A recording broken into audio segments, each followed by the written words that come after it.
What's going on, people? Welcome back to the channel. I'm Just United, here with myself, Gov, and my boy, M Flows. You already know. And today we're going to be discussing the next big game in United's fixture list against FC Porto away. Talk to me, Gov. How are you feeling about this game? I'll be honest, I'm nervous. I'm nervous for Ten Hag. I'm nervous for the players. I'm nervous for the fans. And I'm nervous for everybody watching. Just because this game right now, if we lose to FC Porto or we don't get a result, our Europa League season looks like it's in the mud as well. Do you know what I mean? And it's just predictable for us to go to FC Porto and probably lose. You know what? Yeah, honestly, guys, as a Liverpool fan, co-hosting with my boy on the channel, I hope Porto come on, wrap them in a spliff and smoke them like the nines. You get me? Crop circle. You know what I'm saying? But listen, obviously, all jokes aside, look, like, I want to ask you a few questions in it. Firstly, let's talk about the manager. Let's talk about Erik Ten Hag and everything that's gone on so far in the season. Talk to me about him. So obviously with Erik Ten Hag, again, he's under a lot of pressure. There's a lot of pressure from the media, especially. Don't know his style of play, his tactics. Are the players listening to him? Are the players fighting for him? Ten Hag, I said it in the preview to the Tottenham game that he's got to pick his strongest team, and he's got to think for himself. He can't be thinking, is this player going to perform today? Is this player going to pull out a goal? He needs to put players out there that deserve to be in that team. Do you think any of the players that started the last game against Spurs and against FC Twente deserve to be in that starting lineup? The only player, and you probably got a little bit of a hint from my thumbnail of this video, the only player that deserves to keep his spot is Onana, because in the last 3 games, he's pulled off some great saves, that double save in that game as well against Palace. It was great to see from him. He's finally getting some confidence, but the moment he gets his confidence, the rest of the team doesn't. So it's gone a bit back to front the way it was last season. He was low on confidence, and then the defense wasn't doing well in front of him. And now it's the other way around. He's doing well. Now the defense still isn't doing well in front of him. But obviously with regards to Ten Hag, he's got to fight for himself.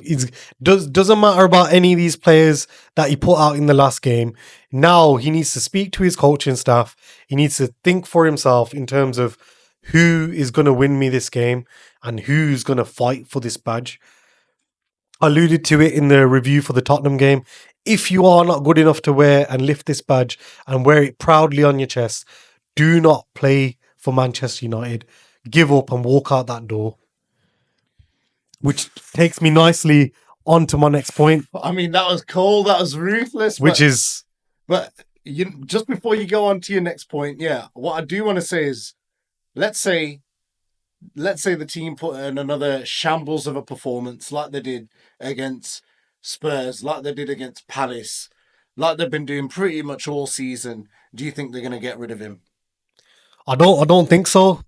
Obviously, we know he signed a contract after the Man City game, the FA Cup final, and they flew out to see him.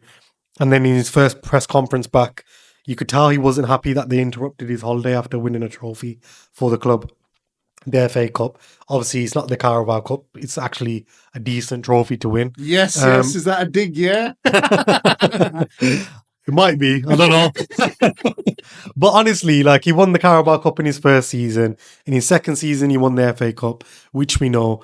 And, for now, I believe that they won't sack him just because he signed that new contract and he's backed himself to sign that contract. And if they do want to sack him, I do believe the clause is around 17 to 18 million payoff, which they're going to have to pay him if they do decide to sack him. I do think if it comes to around Christmas and, we're sitting around 10th in the table and we haven't progressed or we haven't moved up the table fighting for those Champions League places, then it might become untenable for him in the job. But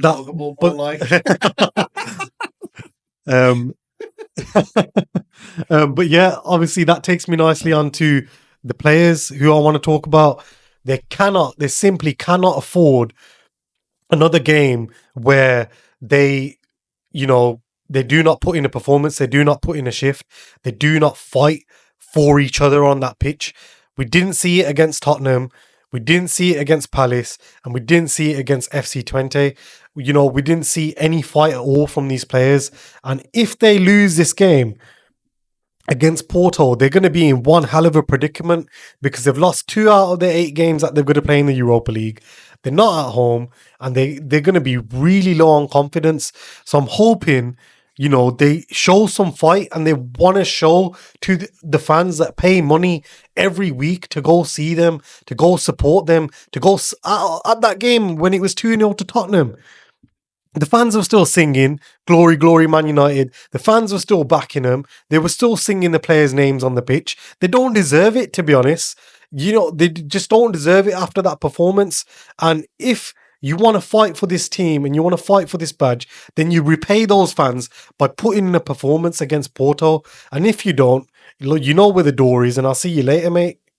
Fair enough. I mean, I can't really add much to that. I mean, you pretty much nailed it in a way, obviously, especially from a United fan's perspective. Like, when I'm watching Liverpool, etc., I just want to see the players show that they're determined, that they're fighting for the badge, etc., that they're fighting for the fans. They're showing that determination, that drive, that tenacity, endeavor, intensity, all those things that you associate with the top team. And I do think when I look at United's playing and their performances, they look like Bang average.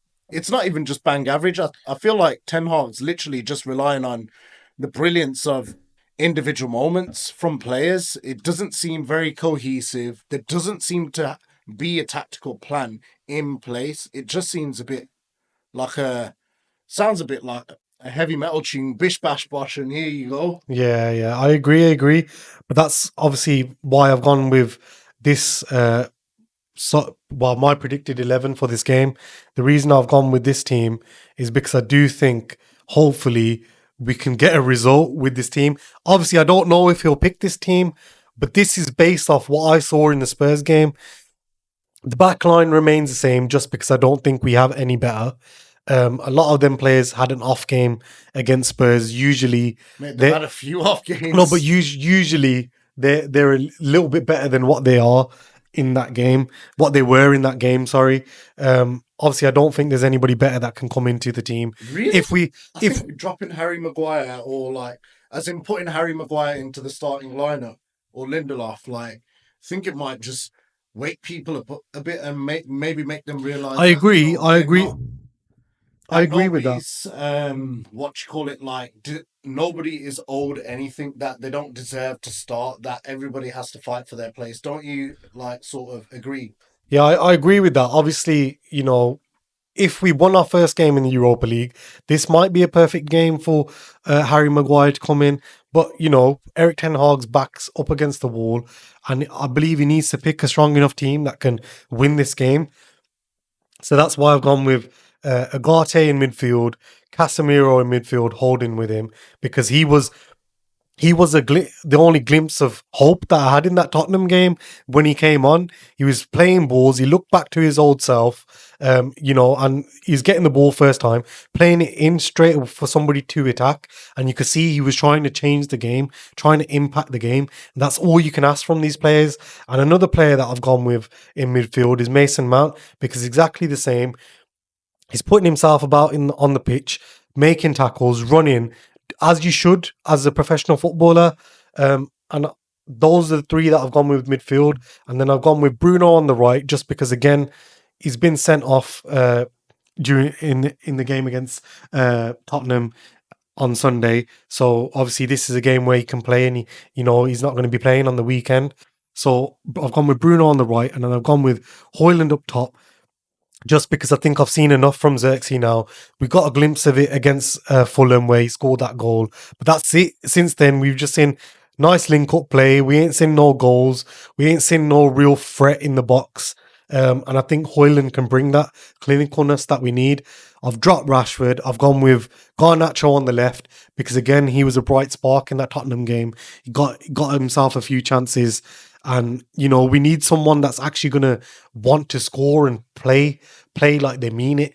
And I do believe like the young players like Garnacho, like Ahmad, they do, because they are proud to play for Manchester United. So that's my predicted starting 11. Obviously, I don't know if he'll go with this, but that's what I think we need to pack out that midfield and hopefully, get a result. Now I'm going to talk a little bit about Porto. They've obviously, in the last game, they've won. Most recently, they've won 4 out of the last 6 games, and they lost their opening game against Bodo Glimt 3-2. And, obviously with that, you can actually see that, if Bodo Glimt can get a result against Porto, sorry if I butchered that. Let us know in the comments if you did pronounce that correctly. And if you didn't, again, let us know. And by the way, Gov, from the last time I was on the show, you all, us, and the fans that watch this channel are there. So, guys, drop us a comment down below, like, share, and subscribe, and let us know the forfeit that Gov needs to be doing on this channel. No, but honestly, if they can perform against Porto with 10 men from the 51st minute, then we should be able to get a result. That's no disrespect to Porto. If we don't get a result against them, then fair play. We ain't playing the best football at the moment. But Porto like to line up with a 4-2-3-1, as you can see on screen. And they like to push up the pitch. They like to press. Everybody likes to get up on the pitch. The average positions in the last game, obviously, the opposition wasn't obviously the best. They were basically camped in their half. And, they do like to push up the pitch and apply that pressure sitting in your half. And, they line up something like this once they do apply that pressure. And I'm pretty sure their manager would have looked at that Tottenham game just like Big Ange looked at the FC Twente game where their right back ran straight through our defence. And then now their manager, Porto's manager, will be looking at that Tottenham game where Van de Ven ran straight through from defence all the way through our team. I'm pretty sure that they'll be looking to do the exact same thing, pushing up with their whole team and looking to exploit us by playing their defenders as an extra man in midfield and attack. But yeah, it's going to be a tough game. So I'd like to go into the predictions for this game. We'll start with you. But before we get into the predictions, don't forget to like, share, and subscribe. Hit that button down below. Turn your notifications on. Only takes you 2 seconds. If you enjoyed this video, let us know what you thought in the comments below.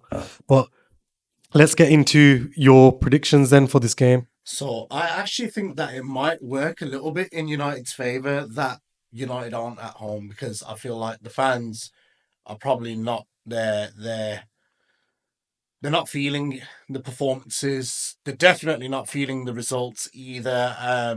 So I feel like it might work in their favour, especially because, they've got kind of nothing to lose in a way. But having said that as well, Porto are no joke of a team. I can see it being like a 1-1, or maybe a 2-1 to United, but I'm very much firm on a 1-1. I reckon you guys just need a good performance. Hard to come by these days. Obviously, for the last 3 games, all my predictions have been wrong. So I'm gonna go with a 1-0 win for United, and I'll take that every single day of the week. But yeah, let us know what you think down below. What you think the prediction is going to be for this game. That's it, guys. And we'll catch you next time on I'm Just United. Catch you later, guys. See you later.